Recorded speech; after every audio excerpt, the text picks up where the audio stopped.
BA part third की आज की इस लेक्चर में हम कवि सुमित्रा नंदन पंत द्वारा लिखित कविता एक तारा पढ़ रहे हैं। आने वाले 2-3 लेक्चर्स में संभवतः यह कविता पूर्ण हो जाएगी। तो आज की कविता का अंश मैं आपको पढ़ कर के सुनाऊंगी और उसके बाद में प्रसंग, संदर्भ, व्याख्या और विशेष के माध्यम से मैं इसका सार आपके सामने प्रस्तुत करूंगी।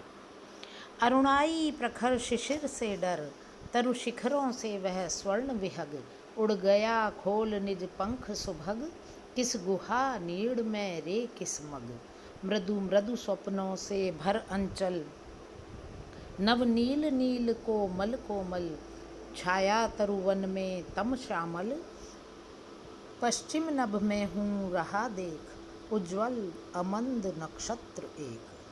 पश्चिम नभ में हूँ रहा देख, उज्ज्वल अमंद नक्षत्र एक, अकलुष अनिंद्य नक्षत्र एक, ज्यों मूर्तिमान ज्योतित विवेक, उर्मे हो दीपित अमर टेक, किस स्वर्णाकांक्षा का प्रदीप वह लिए हुए, कि समीप मुक्तालोकित ज्यों रजत दीप, क्या उसकी आत्मा का चिरधन स्थिर, अपलक नयनों का चिंतन, क्या खोज रहा वह अपनापन, दुर्लभ रे दुर्लभ अपनापन, लगता यह निखिल विश्व निर्जन, वह निष्फल इच्छा से निर्धन, वह निष्फल इच्छा से निर्धन। तो ये काव्यांश था आज के एक तारा शीर्षक की कविता का।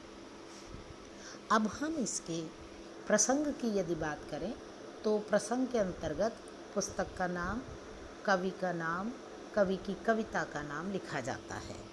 अतः कवि सुमित्रा नंदन पंत की गुंजन काव्य संग्रह से यह एक तारा नामक शीर्षक कविता पाठ्यक्रम में ली गई है। इसमें संदर्भ में कवि आकाश के कोने में सर्वाधिक चमकने वाले अति उज्ज्वल शुक्र तारे को संकेतित करते हुए अपने मन की जो भी भावना है वह प्रस्तुत करते हुए कह रहे हैं कि सूर्यास्त के पूर्व का दृश्य कवि को आश्चर्य प्रकट करने पर मजबूर कर देता है।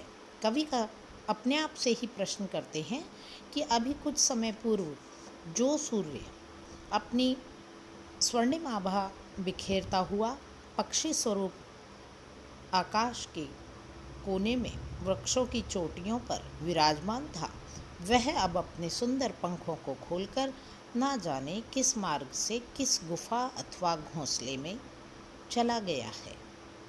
सूर्यास्त से पूर्व उसकी किरणों का प्रकाश ऊंची ऊंची अट्टालिकाओं, पर्वत की चोटियों और वृक्षों की चोटियों पर पड़ रहा था।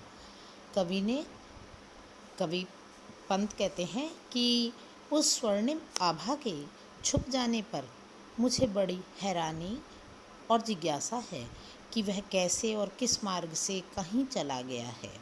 चारों ओर प्रकृति के कण कण में नीला नीला कोमल श्यामल अंधकार छा गया है। उसके जाने से चारों ओर नीला काला अंधकार धरती पर व्याप्त हो गया है,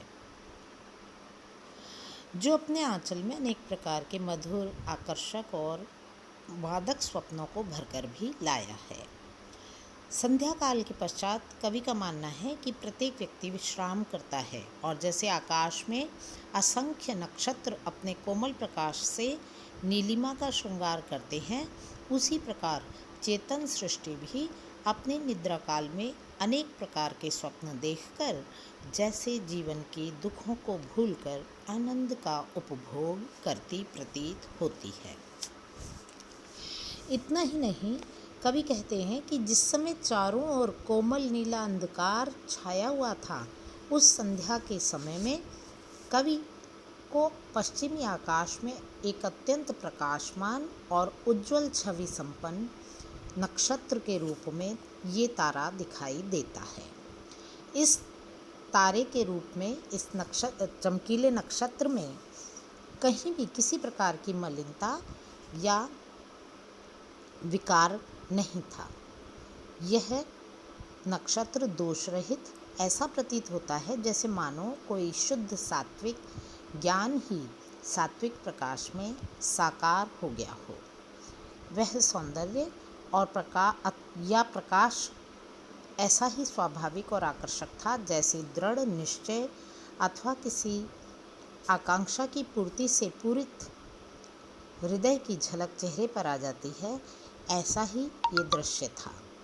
अंधकार में नक्षत्र की शोभा ऐसी है जैसे सीप में मोती की चमक होती है।